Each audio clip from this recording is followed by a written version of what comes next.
2,44,000 websites ectoplasm के विषय में मिलती हैं। एक्टोप्लाज्म होता क्या है?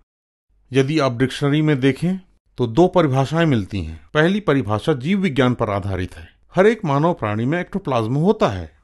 एक्टो मतलब बाहर और प्लाज्म मतलब खून। ये जीवित लहू है। दूसरे अर्थों में ये एक द्रव्य होता है जो किसी मानव माध्यम से बाहर निकलता है, जो लोगों के अनुसार भौतिकीकरण के कारण होता है, जिसमें आत्माएं अपना हाथ या चेहरा दिखाती हैं।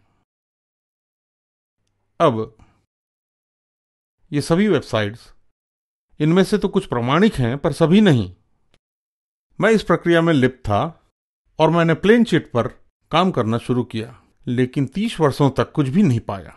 लेकिन 20 वर्षों बाद हमें इसके कुछ चमत्कारी संकेतों का अनुभव होने लगा। क्या आत्माओं को आमंत्रित किया जा सकता है? क्या वो सचमुच बोल सकती हैं? क्या आपको पता है सैकड़ों नामचीन लोग हैं और उनमें से कुछ तो वैज्ञानिक भी हैं और प्रसिद्ध जीव विज्ञानी हैं। इन सभी में सर आर्थर विलियम जेम्स, जो मनोविज्ञानी हैं, उन्होंने इस पर शोध किया है और मेरे कुछ व्यक्तिगत अनुभव भी हैं। मेरे एक अच्छे मित्र एक्टोप्लाज्म के माध्यम थे। इसमें कोई हाथ की सफाई या ठगी नहीं थी, लेकिन इससे जो भय मैंने अनुभव किया वो बहुत ही भयानक था। क्या इसका कोई आधार है? क्या यह सचमुच होता है? विज्ञान हमें बताता है कि विज्ञान सच्चाइयों का संग्रह है।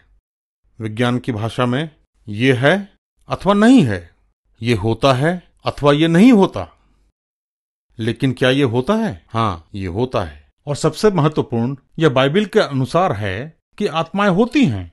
बाइबिल के पहला शमूएल 28 में राजा शाऊल प्रेत सिद्धि के माध्यम से मिलने गया और वह मर गया। यह हमें पहला इतिहास 10:13 में मिलता है। तो मेरे मित्रों, यदि आप पारलौकिकता में लिप्त हैं तो इसकी सजा मौत है।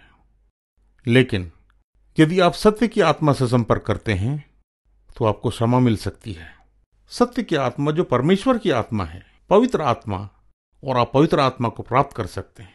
यदि आप पापों से प्रायश्चित करते हैं और बपतिस्मा लेते हैं तो आपको पवित्र आत्मा का दान प्राप्त हो जाएगा। क्या प्रेरित 2:38 में लिखा है, और आप परमेश्वर की संतान बन जाएंगे। ईश्वरीय जीवन जिए। आप पारलौकिकता, तांत्रिक चमत्कार और जादू टोने में संलग्न न हो।